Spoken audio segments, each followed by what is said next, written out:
So I'm supposed to talk for about 15 minutes, right? Okay. They just said just to break up the two talks, because they're going to be pretty heavy talks.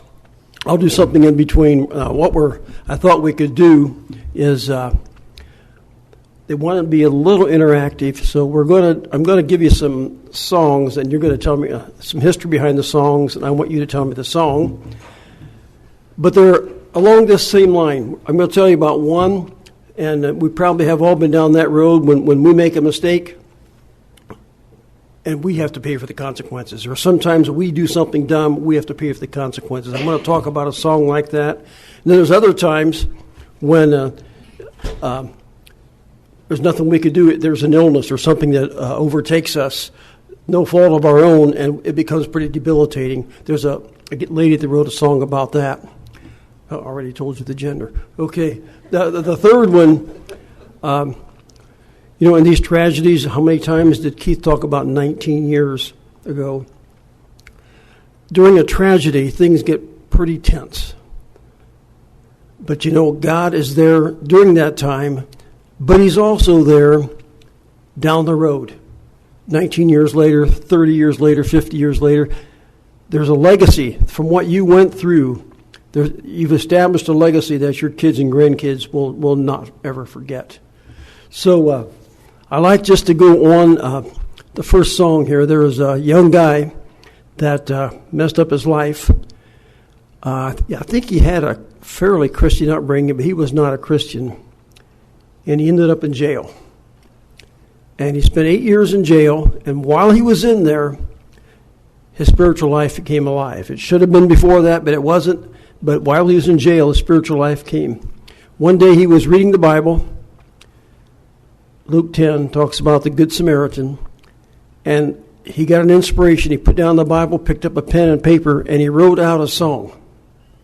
A song that we sing quite a bit. So the question is, what's that song that was written in a prison based on the Good Samaritan story? Not everybody at once. We sing it quite a bit. I'll give you a bigger hint. The Sunday school loves it quite. I remember singing it at Sunday school. This was years ago. 99, Beautiful Life. 99, A Beautiful Life. Who said A Beautiful Life? Nathan? Oh, okay.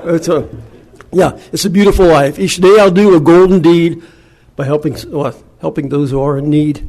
So next time we sing that song, get out the Bible and look at Luke 10 at the Good Samaritan. Bill Golden was the guy's name, and he I'm not sure what he did, but he ended up in jail for 8 years. While he was in there, he wrote that song. He also wrote To Canaan's Land, I'm on my way. He wrote that one at the same time. But here's a guy that messed up his life, and while that life was messed up, he got thrown in prison. God still came through and turned his life around. We have a God that specializes in turning lives around. And I have to thank Matt Dreher for cluing me in on this. Matt gave me the idea. Another one was a young lady, Annie Johnson, born to a mom and dad, just like normal. And the first 3 years of her life were fairly reasonable. And all of a sudden, her mom had another child, and she died during childbirth. So she had now a sister and a dad, but no mom. And then not long after that, her dad died. So it was just her and her sister. And her dad had willed the girls to another couple down the road who were a good Christian couple. So they changed her name from Annie Johnson Flint. And she grew up and was really kind of a favorite in her class. People really liked her. She was very, very outgoing, very cheerful. People loved her. And then she went to college and became a teacher, and she started teaching, but her sister needed some help because her sister was pretty sickly. So, but she still taught, and then at night she would go and help her sister. Second year of teaching, she developed arthritis. And unbelievable pain. It got worse and worse. And she ended up just flat in bed. And they put pillows around her. They didn't naturally have the pain medication that we have. So she was stuck in bed for a long period of time. And a very uncomfortable time, and I got to see if I get that here. Yeah, here it is. Do you remember this song? Oh Lord, you know the pain I'm in. Is it because of unconfessed sin? Much of the time I hurt so bad. But what really makes me sad is that, Lord, you don't seem to care. Sometimes I wonder if you're really there. Remember that song? Surely you do, Chet. No. Actually, I'm glad you don't. This is not a song. This is words I put together. These are words that I wrote. When I think of myself, if I were in that position, this is something that I would say. You talk about May 3rd. That would be me. You know, if I'd be in pain like this Ann Johnson Flint, man, I'd be saying, God, can't you help me? This is terrible. That's not what she wrote. In fact, she was reading, was it 2 Corinthians 12:3? It's kind of, if you have a red letter edition, I think it's the only red letters in 2 Corinthians. Jesus is talking, and he says, my grace is sufficient. Your weakness is made perfect, and my strength is made perfect in your weakness. Anyway, that was kind of her favorite verse.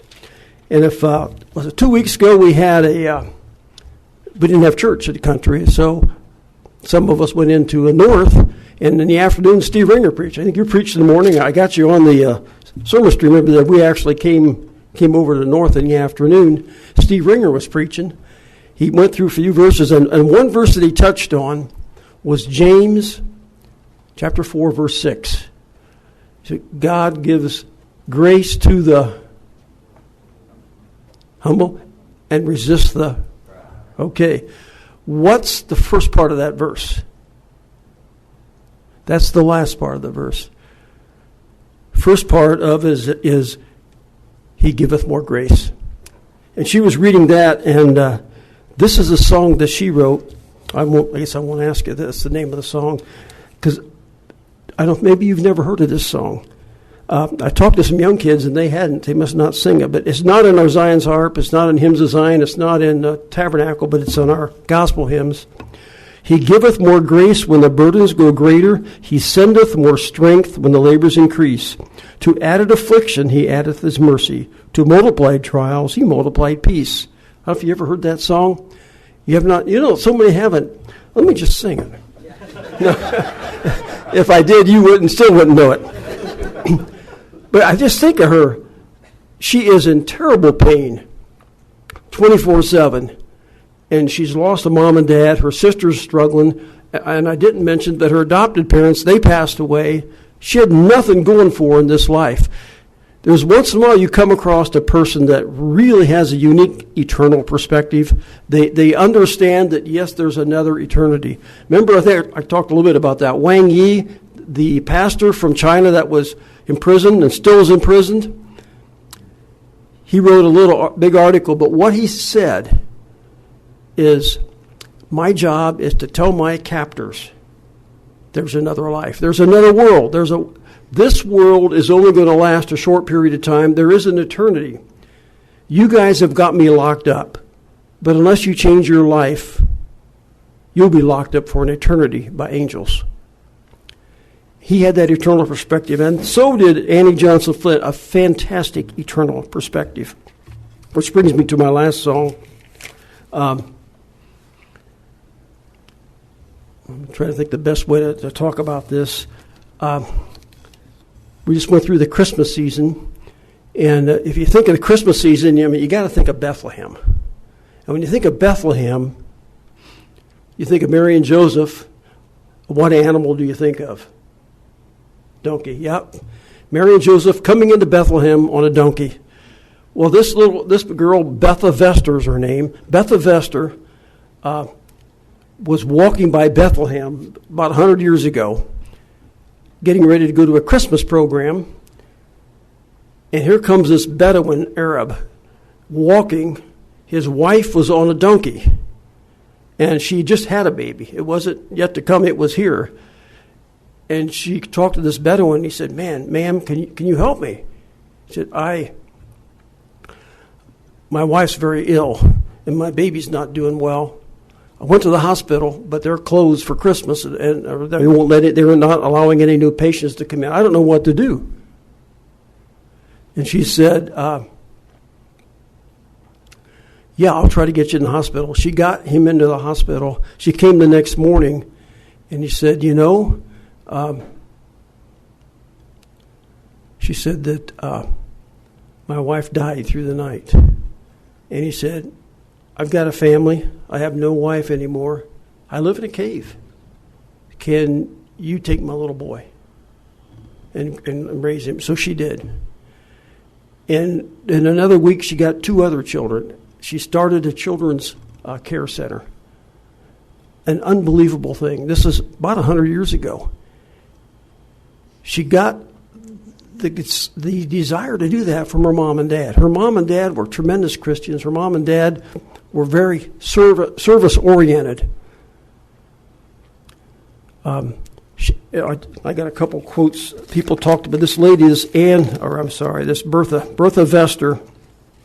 She had some interesting names. Okay.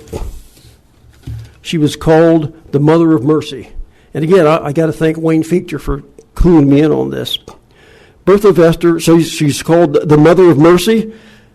And when she got older, she was getting older, she broke her hip. But she kept going around, and they called her the toughest old frail lady you'll ever meet. She got along.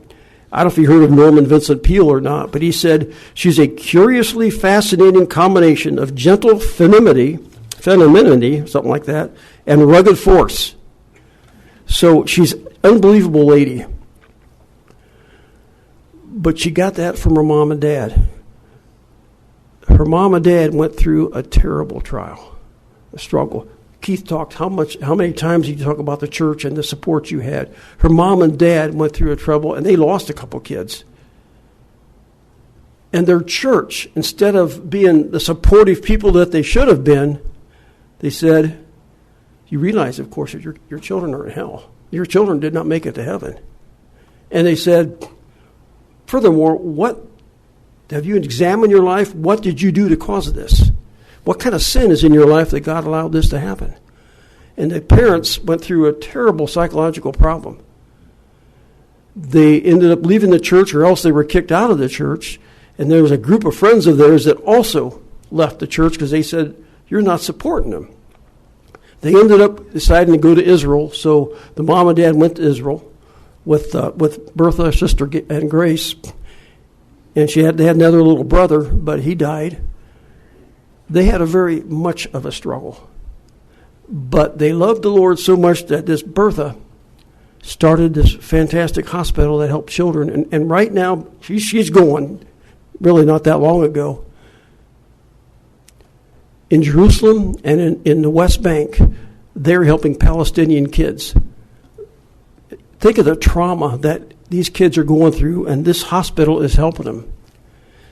And it stemmed from the mom and dad going through an unbelievable struggle and a church that just didn't help them. The mom and dad went through a terrible tragedy. Now, there's a song that we sing quite a bit that they wrote. Which song is that? Any idea? I'll give you a little more hint on the tragedy. The tragedy involved the mom and daughters. It has something to do with water. It is well with my soul. The song It Is Well With My Soul, which was written by Horatio Spafford, after that, Horatio and his wife were ostracized by their church instead of it gathering around. I'm thankful for what you said about the church gathering around. It is well with my soul. He said he wrote that on the boat, but a year from then, he struggled. But he ended up helping an unbelievable amount of people. He had to go to a different church. In fact, he even went to Israel. But it's amazing how God can still use that. So in spite of tragedy, in spite of tough times, God still works mighty. So when you sing It Is Well With My Soul, think of Horatio. He wrote that song. After he wrote the song, his church ridiculed him. It's a comforting song to sing. I'm glad he wrote it. But I'm just think as a church, we need to continue working on what you were saying. So thanks for your attention, and Brother Doyle.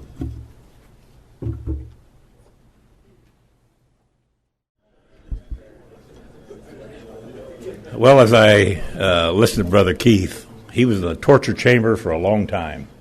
And, everybody has a different thing. But here a couple months ago, Brother Jeff Lehman said, everybody has a story. And that is the truth. Everybody in here has a story.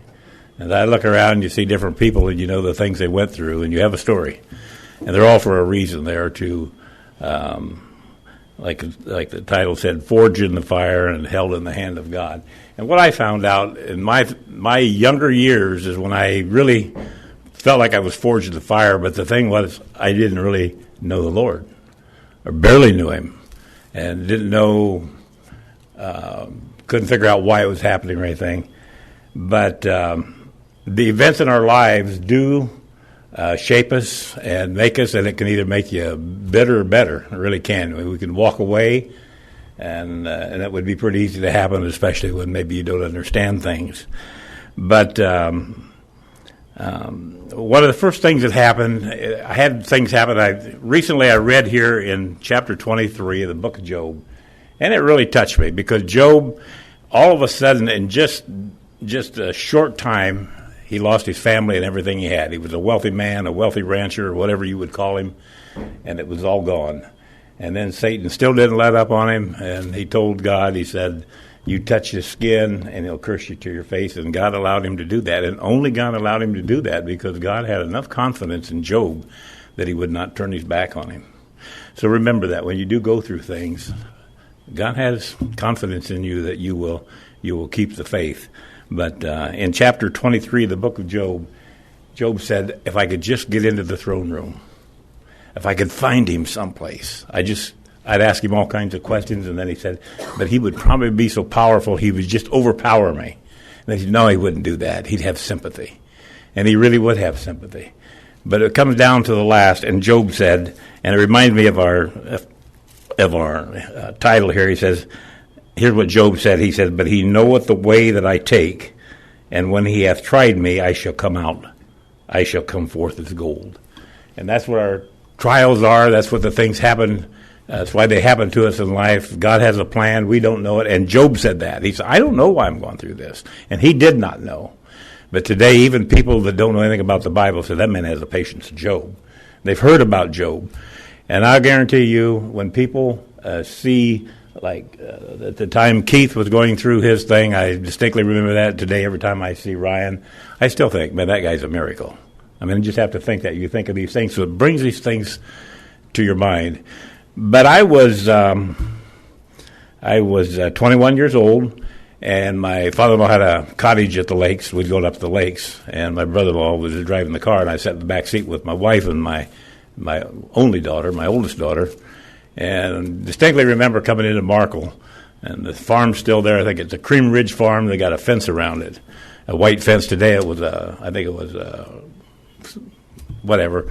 But anyhow, we've passing a Culligan water truck, and my brother-in-law was doing 65 mile an hour. Remember, he was doing that, and a lot of you have heard about these stories. But you know what? I can't believe in the Bible how many times God inspired and brought up about Moses and leading the children out of Israel and all of the miracles. And he really does. He wants us to remember these things that he's done for you. And you can tell Brother Keith, he remembers it. I mean, he's got things wrote down.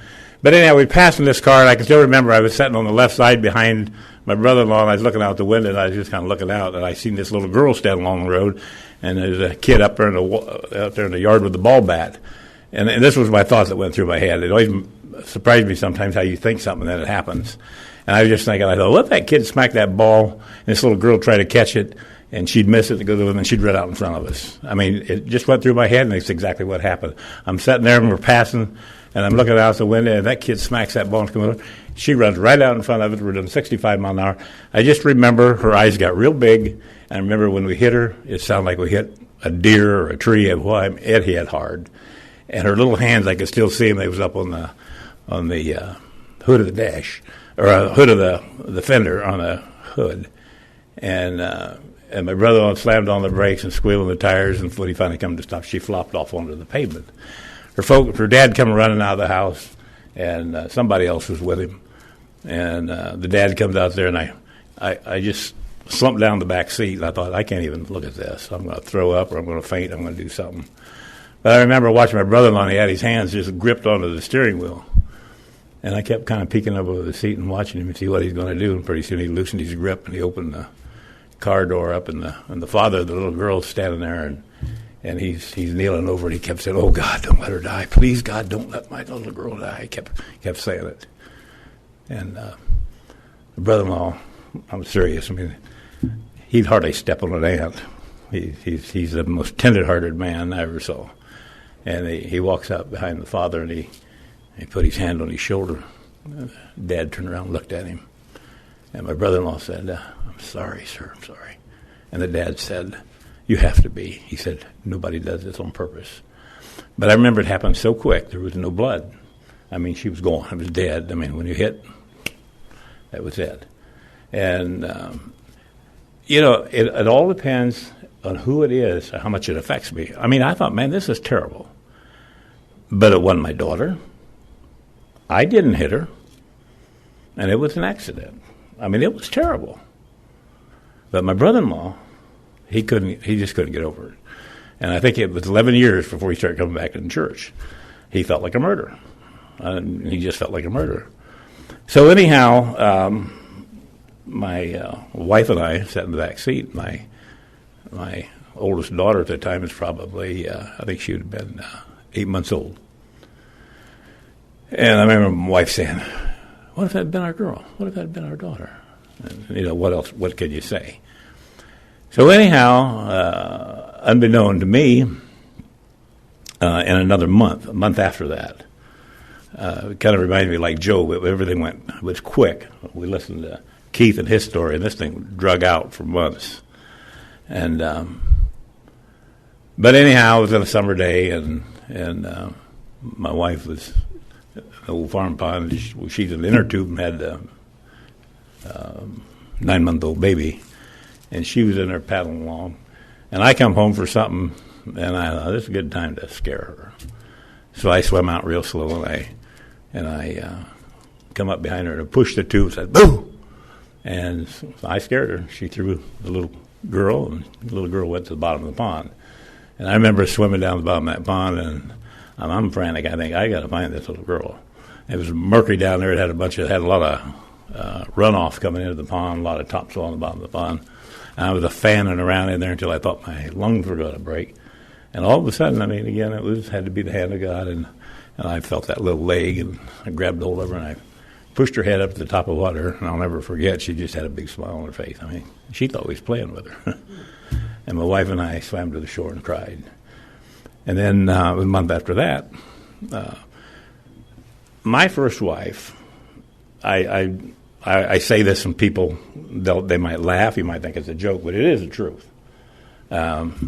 She was here for one purpose. She was here to bring me to repentance. She was born, or 7 years old. She had rheumatic fever, and I started dating her. Matter of fact, I was sitting over here at the country church, and on the women's side, down at the bottom, I was standing up there at the top before you go into the assembly. There's a plaque on the wall, and Pat Feature at the time, Pat Mosher Birch, she was standing up there with me, and she said, "Who do you like?" I said, "Oh, I don't know." To be honest with you, I had a crush on her cousin. I thought, well, maybe she knows something about that. You know, things just never change. I thought, maybe she's going to tell me something I don't know. And I said, I don't know, you know. And I really did know. But she said, I know who you ought to like. And I said, who's that? And she says, Bonnie Bumgarner. And I said, who's that? I never heard the name. This is crazy. This is a country church. And she said, standing right there under that plaque. And I looked down there. Where did she come from? Never saw her before. And I'm telling you, that's it. But she was different. I mean, I could tell you things about her you would not believe. I dated her 4 or 5, I think it was on my 4th or 5th date. I'd take her to the door at night after a date. I'd say, I hope you had a good time. She said, I did. End of conversation. All night. People ask me, what'd you go with her for? I don't know. But I can still tell you the first, I think, 5 or 6 words I ever heard her say. We took her up to the street fair. And I said, want to go on the Ferris wheel? Yeah. End of conversation. Standing there waiting in line, she's looking up. She said, I'll probably scream my tonsils out. She can talk. I'm serious. I mean, it was weird. It really was. But I say this in all honesty. I always tell this, and people laugh, but I say, my first wife was to bring me to Christ, and my second wife to keep me. And that's the truth. It took 2 different ones. But anyhow, a month after that, this all happened, to be real honest with you, in a year and 1 month. I think it was a year and 1 month, maybe 2 months at the most. I saw this little 7-year-old girl get killed. I fished my little daughter out of the bottom of a pond, and my wife died, and I got remarried. Can you imagine that? All in a year and 2 months, or a year and 1 month. But anyhow, when I dated her, when she had 7 years old, she had rheumatic fever. And so when we were starting to date, something was wrong with her. We would go on a date, and we'd go someplace, start walking around. She says, stop, time out. I got to rest. I says, come on. No, I can't. I got to rest. So it goes on and on, come to find out she really did have a problem. So my folks said, don't get married, she said, because this is a lifetime deal, and you're not going back out of it. And her folks said the same thing. I said, there ain't no way. I'm marrying this girl. She's pretty. I like her. I like little Sampson. I'm going to marry her. And so they said, okay, let's talk to the doctor. So the doctor said, okay, he said, if you guys really think you're going to get married, you're going to have to do me a favor. He said, or yourselves a favor. He said, don't have any kids. He said, childbirth will kill you. And of course, if that happened today, you know what they just said? No problem. If she gets pregnant, that's aborted. It wasn't the case back then. So okay, we won't have any children. Well, a month later, she's pregnant, and things progressed real fast. And finally, she looks at me one day and she says, "I know what the doctor said, and I'm not going to hell. I put my hands and my life and my soul in the hands of Jesus." And I said, "That's a good idea." But she said, "I want you to, too." I said, "Oh, no, not me. I'm not ready for that kind of stuff." And she looked at me.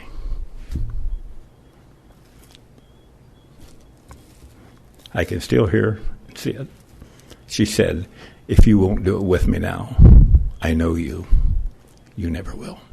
You never will." And I didn't surrender right then, but it did take a little bit. And the Lord, He knows how to get your attention, and He did. And we repented. But to be honest with you, I kind of felt forced into it. I really did. I really did. It took me at least a year to find peace. Had a milk route over in Bern.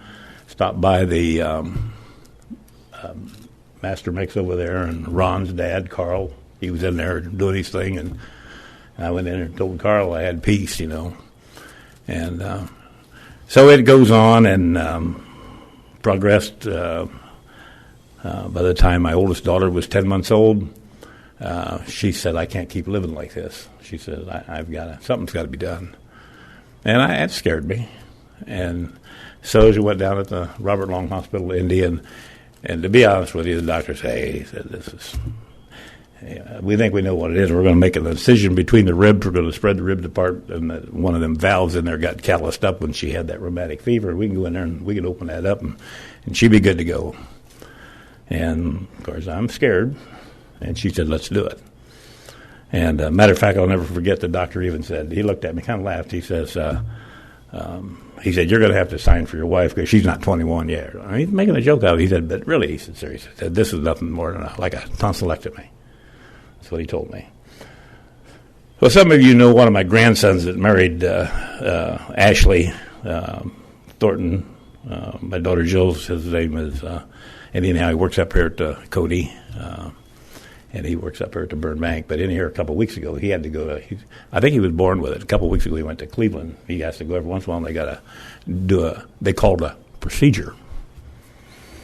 And they were saying when he went up there about 3 weeks ago, they said, "Oh, it's a procedure." I said, "Oh yeah, I know about procedures." That's what my wife was. That's a procedure, like a tonsillectomy. And I mean, we prayed because I knew what procedures could be. So anyhow, she goes up to the Robert Long. We went up there, and I remember when they finally said she's gone. I can remember how scared I was. I was working for the Sturry bottle to come to Holland Pop, and got down there. And on a Monday, went down on a Friday, and Monday she had surgery, and took the doctors a long time for they finally come out. It took longer than they said. And they finally said, well, I said, it wasn't what we thought. And the truth of the matter is, she's not fixed. She's going to live with this. And I remember my wife all week, she kept saying, if I knew there was this much pain with it, I would have never went through with this. It's terrible. And back then I remember that room, that intensive care looked like a room this size, beds everywhere. And it was in July. And no partitions, not like they do today. I remember the first time I kept going in, the first time when she first got in there was a guy laying in the bed beside her. And he had one leg hung up there on a strap, and blood was oozing through the gauze. And I don't know why they had a scissors hanging up there above him. And this guy, when I come in to see my wife, he keeps saying, "Oh, give me that scissors, give me that, kill me. And he kept begging me to kill him. And I always remember thinking one thing, he wouldn't gnashing his teeth. I thought, wouldn't it be something to be an eternity with so much pain that you even sit there and gnash your teeth yet?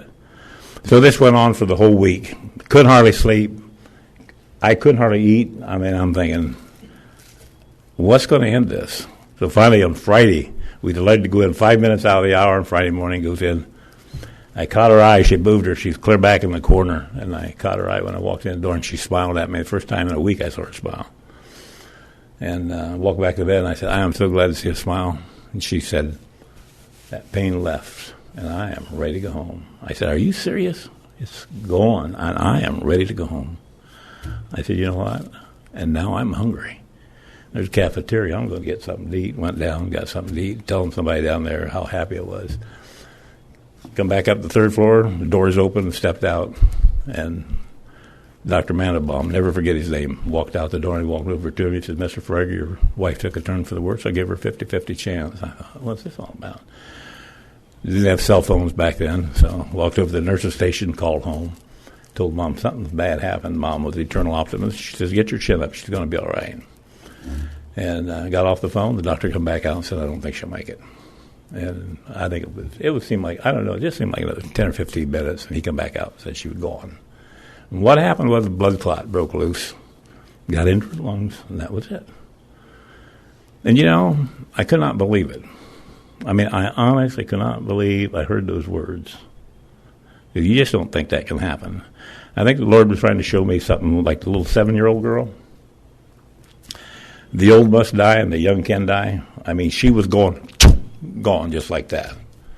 And my oldest daughter, I mean, she could have been gone at the bottom of the pond. And now here's my wife. She's gone.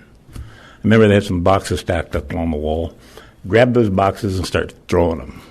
I mean, I was ballistic. A couple big orderlies, whatever, come over, grabbed a hold of him, was going to give me a shot. Knocked me out. And I said, "Don't stick me with that needle, and I will stop throwing things." And they didn't. Calmed me back down, and, of course, come back for the funeral. And I can still remember that weekend. Kenny and Annie Reinhardt, be Kent Reinhardt's mom and dad. I remember they got married that weekend, and they buried my wife on that weekend. I can still remember thinking, how can someone be so happy and someone be so sad? But on the same weekend, then 10 months after that, the same weekend that Jane and I got married, Keith's wife, Kay, is my first cousin. And that same weekend, that time, she was Rotary Hohen, I think, and had, I think, little Bobby was his name. and he was on the tractor, and I don't know what he did, and he fell off and spiked him, and they had the funeral that weekend for him. And to tell you how the Lord, He knows what you can. When I see this here, and he held in the hand of God, I did not know I was being held in the hand of God. I mean, I really didn't know that. I didn't feel that. I was devastated. I felt alone. And my Aunt Bernice, Keith's mother-in-law, that's the way she was. When she told me this, she said, "Now, Doyle, I'll tell you this, but I never want to hear this come off the pulpit." Well, as long as I'm not on a pulpit, this is a podium.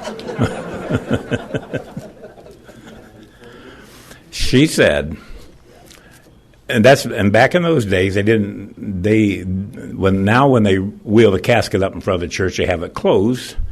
But back then, they kept the casket open, and then they kind of had the viewing. I think they went through, and then they closed the casket, and they'd wheel it out. Well, she said, I couldn't even look. She said, I thought, I killed my little... I mean, she felt like my brother-in-law, Jerry Deem. He says, I'm a murderer.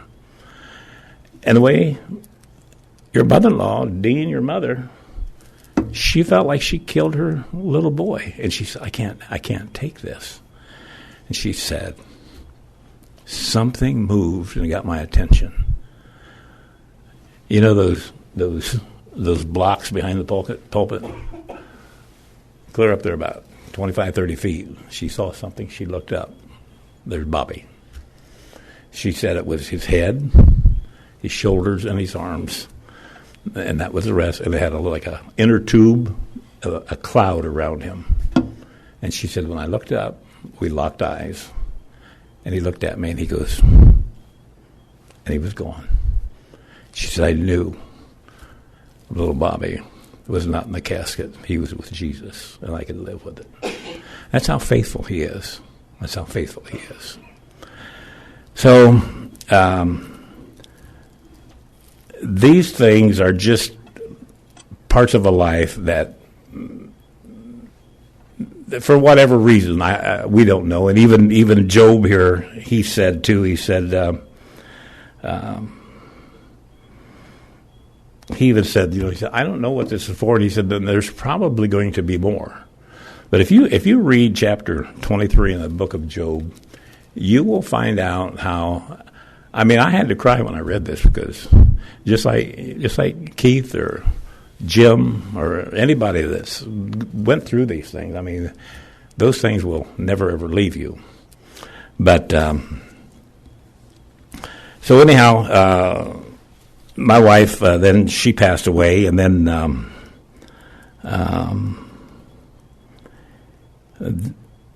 of course my brother. That was another deal. He was a business partner, my youngest brother. Most of you don't know him. His name was Chauncey. And we were business partners. And he was one of the most talented men I ever saw, but he was always depressed. And I remember one day, sometimes an interruption in our day and an interruption in your day can be kind of a divine appointment from God to try to stop something or be someplace where we should be. But I can still remember I was working way out of Bluffton one day and had a low tire on the dump truck, and I thought, well, I got an insurance appointment today. I got to run into town for that insurance appointment, so I'm just going to run past the shop and air up that tire on the truck. I remember backing the truck up to the shop to going to go in and get the air hose out, had the overhead door down. I pulled the stop button out on the truck, and the engine shut down, and I heard this screaming noise. I mean, it's like something, I didn't know what it was. I thought, what in the world is that noise? So I got out of the truck, and then all of a sudden it hit me. I wonder if he's in there trying to take his life.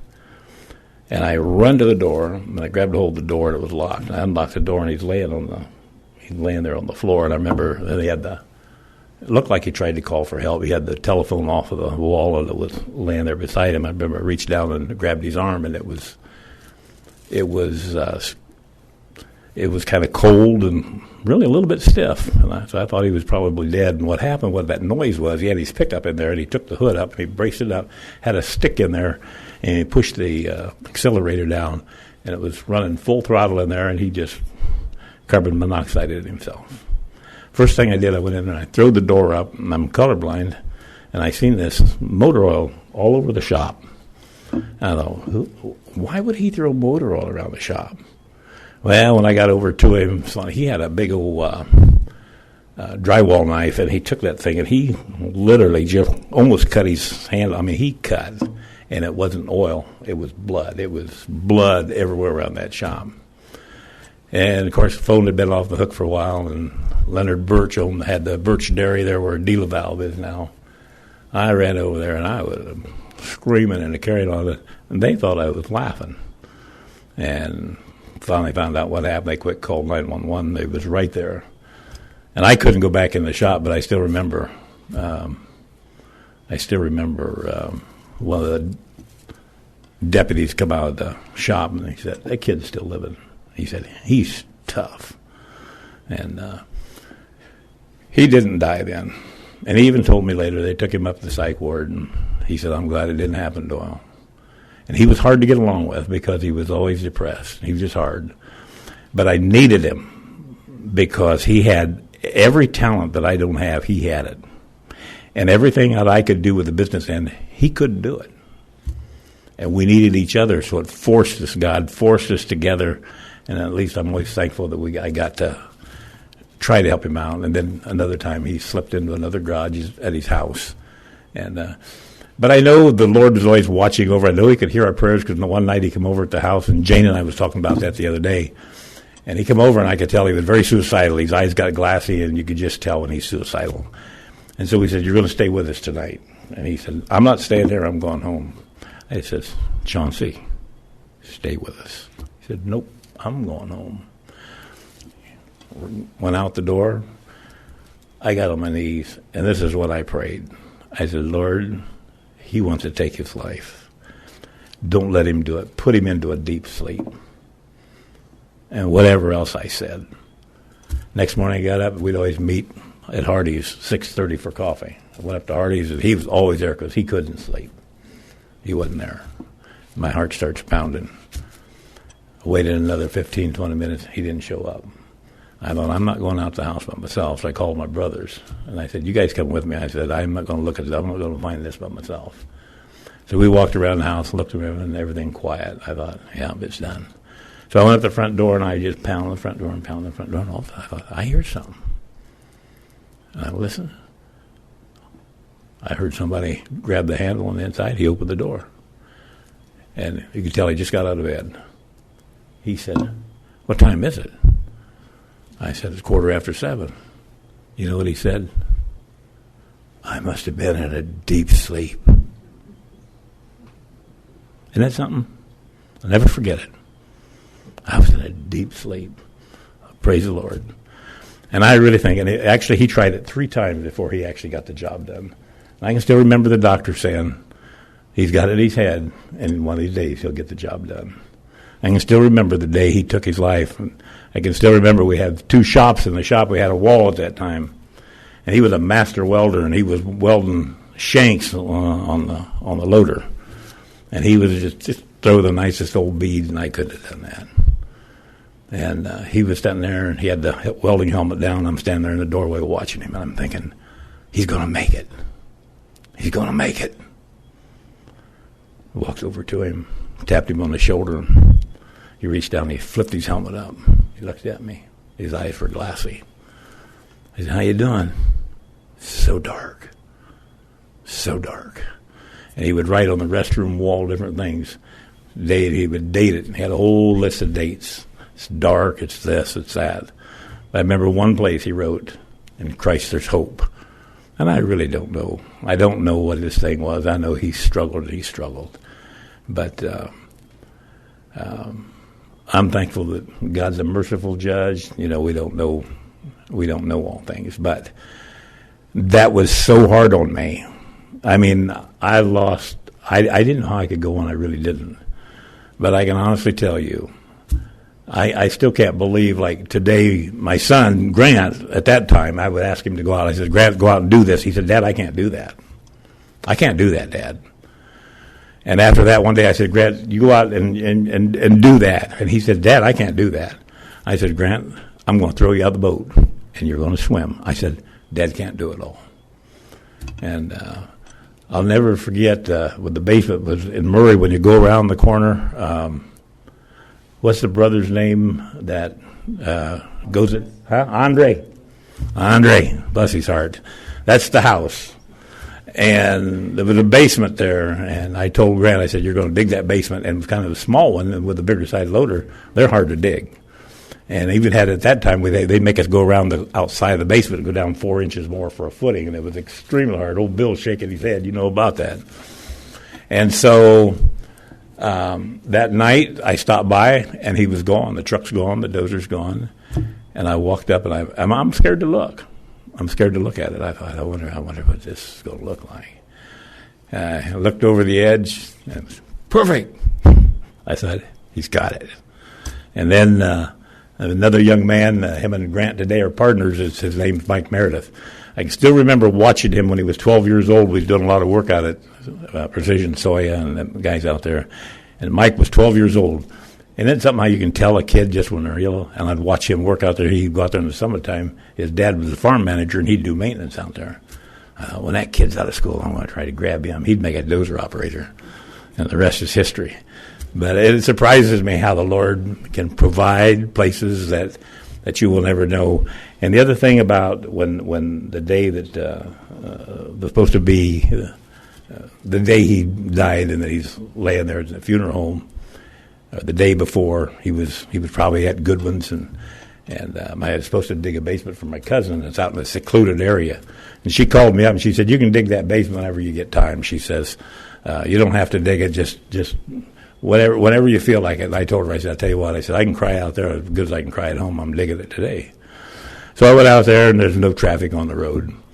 And I can still remember I had the dump truck backed up there, and he'd just welded a hitch on the back. And I just marveled at how he could cut that stuff out and weld that stuff on. I thought, I couldn't do that for nothing. And I started bawling. I just bawled like a baby. Guess what? About that time, here comes this little white car down the road, and I thought, you better go on past. And he didn't. He pulled in the drive. And so I reached in the toolbox and grabbed up the shop rag and make it look like you're not crying. You know how you do. You don't want to see anybody see you crying. And pulled up there, and it was Rodney Thacker.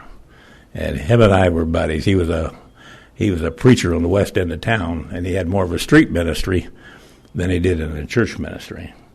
And we were close. I love that man. But I'll never forget him, because when he come out there, he said, I got off the dozer when I saw what it was. And he said, I don't know what to say, Doyle. Just come out to cry with you. And we did. We just sat there and cried. That's what we did. We just cried and cried until we was cried out, and then he got in the car and left, and I got back on the machine. And the other thing I will never forget, we never know, like Jim and I mean, they can communicate with people that nobody else can, and they will believe them because they have been there. And so anyhow, I'm sitting at the funeral home, and that funeral home at Goodwin's at that time was where the old museum is. That was a Goodwin funeral home back then. And I'm sitting there, and I'm serious. I had my head down, and all these people's coming through there. I mean, it was a shock. I mean, my wife is 20 years old, and she left me with a 10-month-old baby. And the people was coming through there, and this was my thought.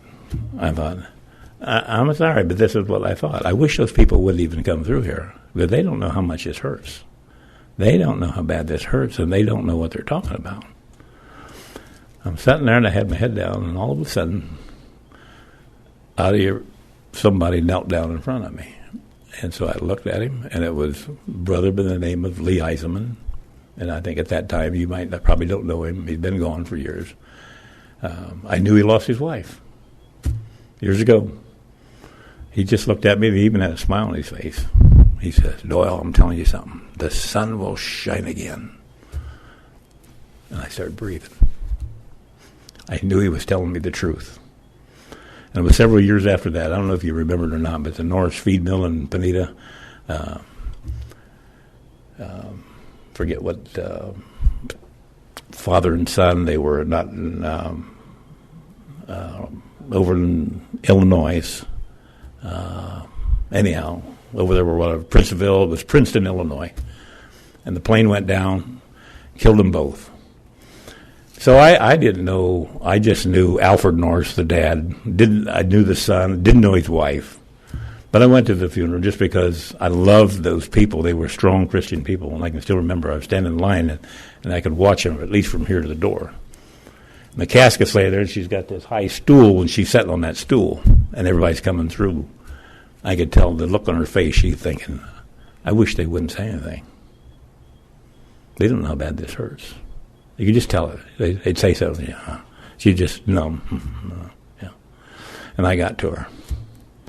And I says, you don't know me. I don't know you. But I have sat in your chair. The sun will shine again. And I saw life come back into her face. And that was the same way with Mike Features Sherry when her first husband got killed. I don't even remember telling her that. But I heard her tell other people. She said, I'll never forget. Doyle come to the funeral home. He says, the sun will shine again. And she said that I could live again. So we don't understand all the things, and we don't know it. Even Job said in her, he says, I don't know what else I have to go through. We don't know. I don't know what else I have to go through. None of us do know that. And then it'll be 6 years now on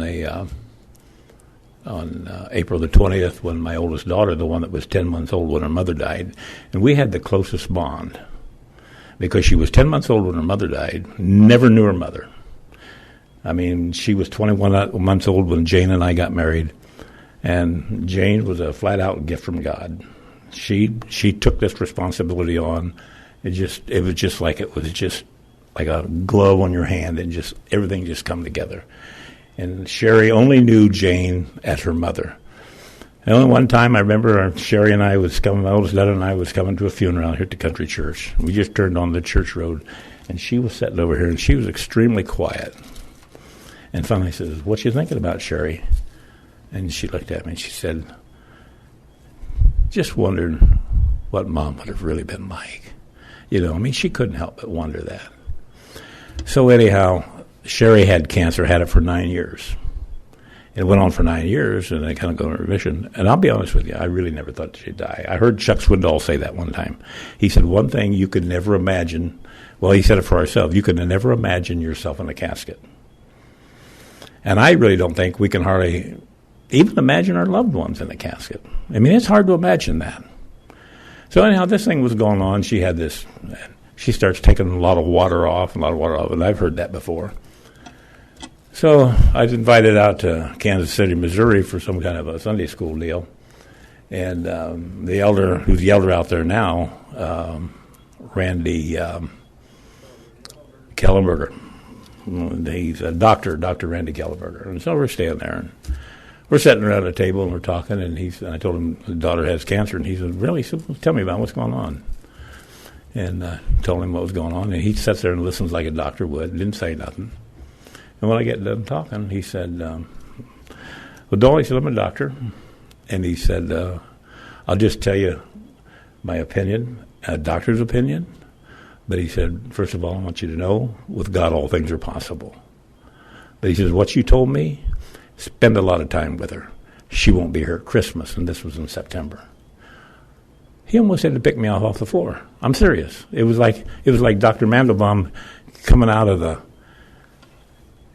room and said, she's gone.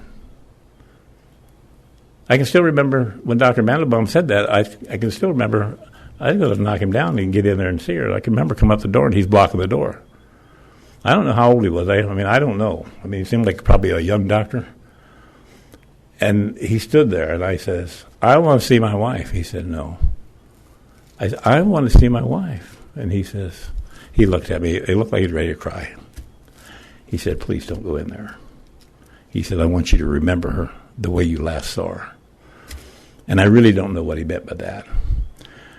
But when Randy Kellenberger told me that about Sherry, I thought, there is no way.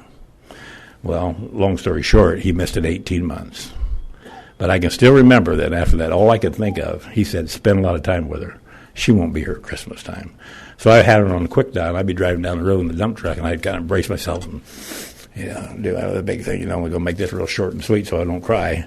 And but she was always on top of her game, always cheerful. When I'd dial her number, and she'd come on, "Hi, Day, what's going on?" I mean, just like that. I said, "How's your day going?" "Oh, having a good day. How are you doing?" If I get off here pretty soon, I'll be all right.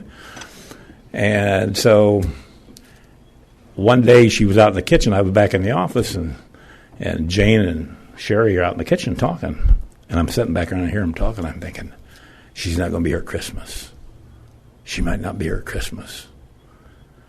So I went out, I walked out of the office, and I'm standing behind her. I'm watching her. I'm just looking at her and thinking, not here at Christmas? I mean, you just can't believe it. Not here at Christmas? And all of a sudden she noticed somebody behind her. She turned around, looked at me. She said, "Hi, Dad, what are you looking at me like that for? You act like I'm going to die." And and she says, "You know what the hardest thing about this is, Daddy?" When they're getting ready to die, they call you Daddy, even though she's 49 years old. "You know what the hardest thing is about this, Daddy?" I said, "No, I don't. When people won't believe with you." Say, "I'll believe with you. I'm in it with you." So, again, she did. She lived and she on Easter Sunday of 2013, we was all standing around her bed. She's at home, and she said her goodbyes to everybody. The place was just awash in tears.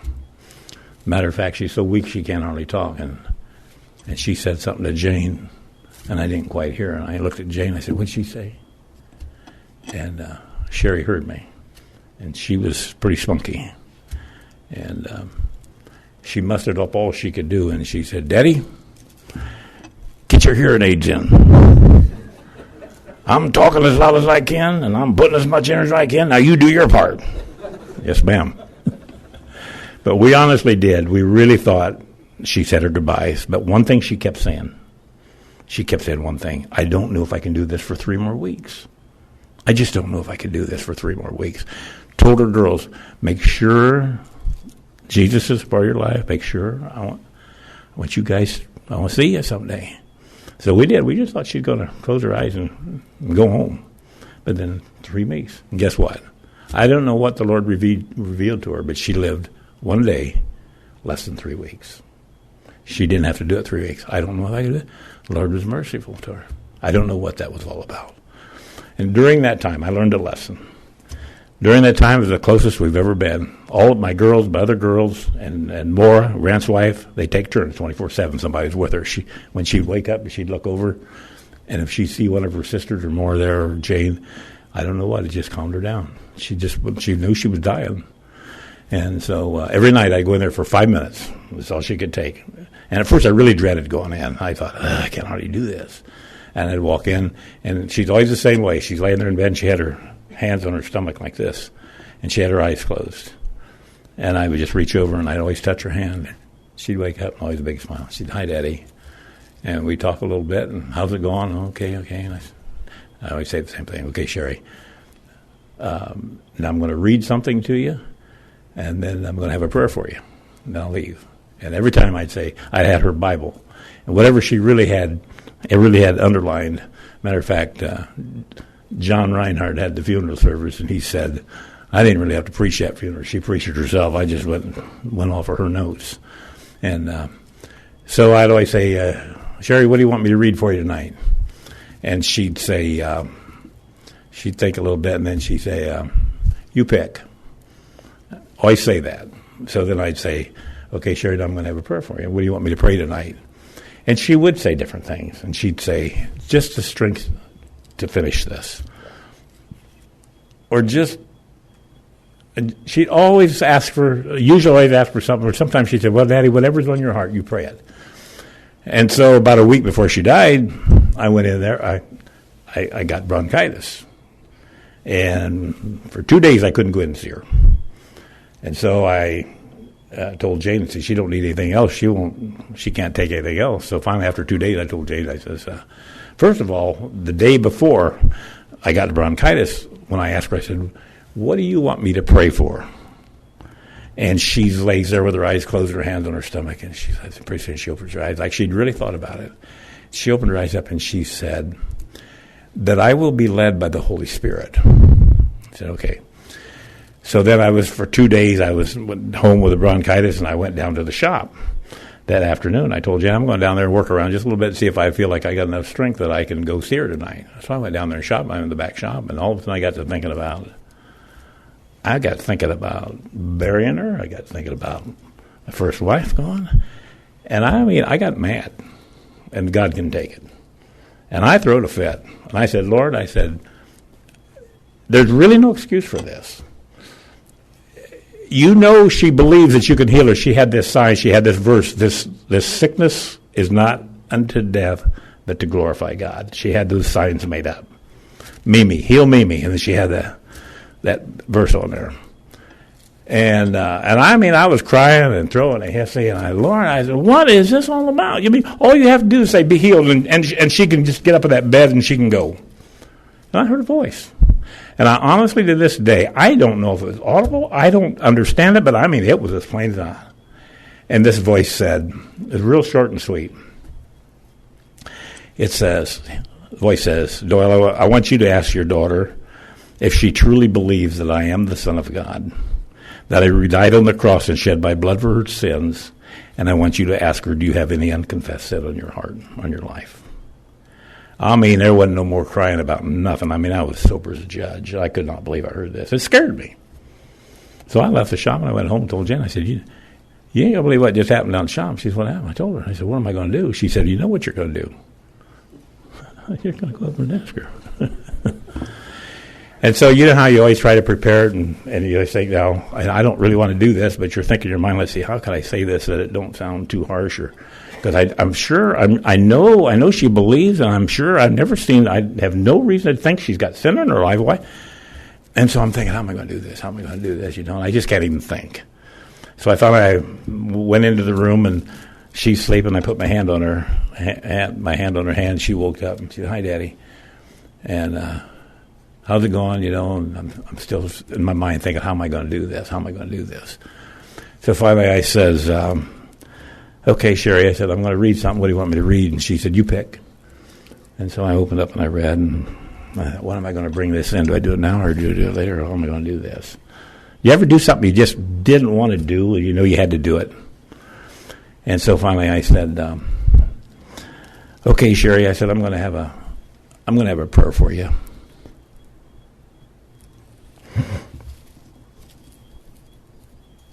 I said, you want me to pray for anything special? She closes her eyes. It seemed like a long time. Pretty soon she opened her eyes. I got a question for you, Daddy. Has the Holy Spirit put anything on your heart you're supposed to talk to me about? What a faithful God we have. She prayed the last time I saw her that she could be led by the Holy Spirit. And then when it comes to that point, the Holy Spirit puts that on her. Daddy, he left her know that he put something in my heart I'm supposed to talk to her about. Has the Holy Spirit put anything in your heart you're supposed to talk to me about? I said, yes. And you know what? I couldn't even look at her and tell her. You know what I did? I got down on my knees beside her bed. I said, Sherry, I'm going to take your hand, and I'm going to pray. And in my prayer, I'm telling you everything the Lord asked me to ask you. And I said, if you're good with that, when I'm done praying, you say amen. Okay? So I knelt down, and I held her hand, and I said, Lord, you want me to ask Sherry if she believed that you're the Son of God? You shed her blood for her sins? And I said, And Sherry, do you really believe that? And I said, Sherry, he wanted me to ask you if you have any unconfessed sin on your heart. And said a few other things. And I said, amen.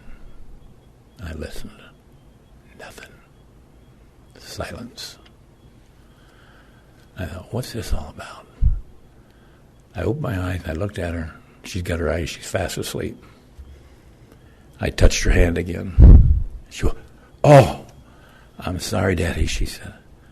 I just fell asleep. She said, now, you look me right in the eye and tell me everything the Lord wants you to talk to me about. Isn't that something? That's how the Lord is. He wouldn't let me off the hook. I said, okay. So I said, well, Sherry, I said, he wanted me to ask you, do you really believe that Jesus is the Son of God? She said, Daddy, you know I believe that. Do you really believe that he shed his blood on the cross for your sins? She said, Daddy, you know I believe that. I said, and Sherry, I said, he wants to know, do you have any unconfessed sin in your life?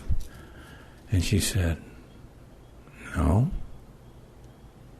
No, not that I could think of.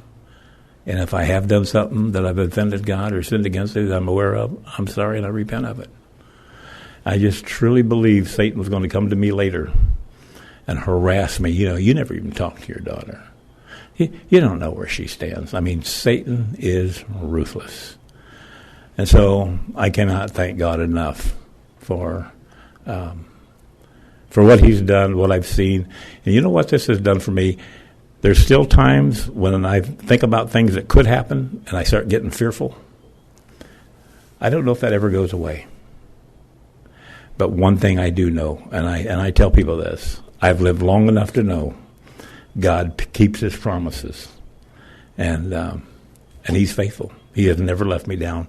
But when I was younger, I got to be honest with you, I had to wait till I was older so I could look back in the rear view of life that I could see it, because I really couldn't see it back at that time. So I'm just thankful that the Lord is faithful, and sometimes we know that the future looks a little shaky. And I heard a brother say the other day, and maybe it was one of the minister meetings, and he said, you know, I don't worry maybe so much about something happening to myself, but man, what if somebody come after my kids or my wife? I don't know what I'd do. And I said, well, he's faithful, and he knows what we can do and what we can't, and it's a promise that he won't put upon us any more than what any of us can take. And I believe that with all my heart. I know that God will not do that. And one more thing about Sherry at the very last, it was I think just shortly before she died. And Jill happened to be, my daughter Jill happened to be with her at this time. And so she was ready to leave at the other one. She said, okay, Sherry, she said, I'm ready to leave. I'm going to have a prayer for you. And Sherry said, no, you let me pray this time. So Jill says, she's laying there like I did, and she had her hands on her stomach, and she said she had the nicest prayer. And then finally she said, amen. Jill said, amen. And Jill said, I opened my eyes, I looked at her, and he said, I think she just died. She's gone. I watched her die. She said, I kept watching her. Pretty soon Jill said, I saw her hand move a little bit. She said, I kept watching. Pretty soon they both moved real slow. She said, she just kept coming up like this here. Pretty soon she goes, yoo-hoo, yoo-hoo. Don't you hear me, Lord? I want to go home. She kept her sense of humor, and God was faithful. And I'm thankful to be here tonight. And I hope everybody's encouraged, because when we do go through those things, it really is. It's just shaping us into the vessel he wants us to be. So let's be faithful.